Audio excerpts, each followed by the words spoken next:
Alright, this is a video on how to overclock the graphics card in your Alienware M14x. First, what you got to do is go out and get the tools. I linked to an article. You can find those by using Google or just clicking the links that I put up. You got to download GPU-Z, the one that I chose to use to monitor the graphics card. This is the NVIDIA System Tools app plugin thing that'll help you overclock it in the NVIDIA Control Panel.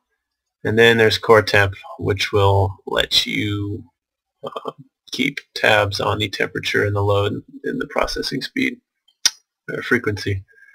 And those tools look like this when they are running.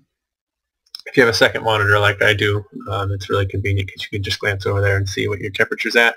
But if you don't, when you're done gaming or you're done stress testing, you can come back and you can see the min, you can see your max temperature, which is what's important, and then you can see your average, and you can do the same thing over here for the CPU.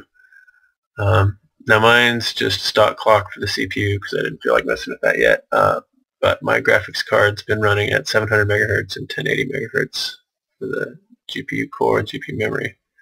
So now I'll show you how I got that. Once you have all of those tools installed, all you have to do is go to the NVIDIA Control Panel, and you can see now that there's a tool or tab over here that's labeled Performance. So you go over to Device Settings, and you'll have these options down here. You'll have to click on Custom, and then you can change the graphics clock and memory card however you feel like.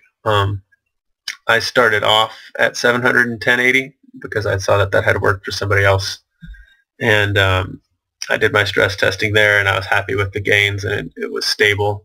But if you wanted to push it further, all you'd have to do is just drag this slider up a little bit, and just keep sliding it up, and then go back and do your stress test. For example, I use Furmark to test the graphics card, see how high the temperatures get, and see if there's any artifacting. If you run into issues, then you can just bring the clock speed back down, or some guys can go mess with the voltage. I don't get into that, but I saw a pretty nice gain in practical use with these settings to overstock.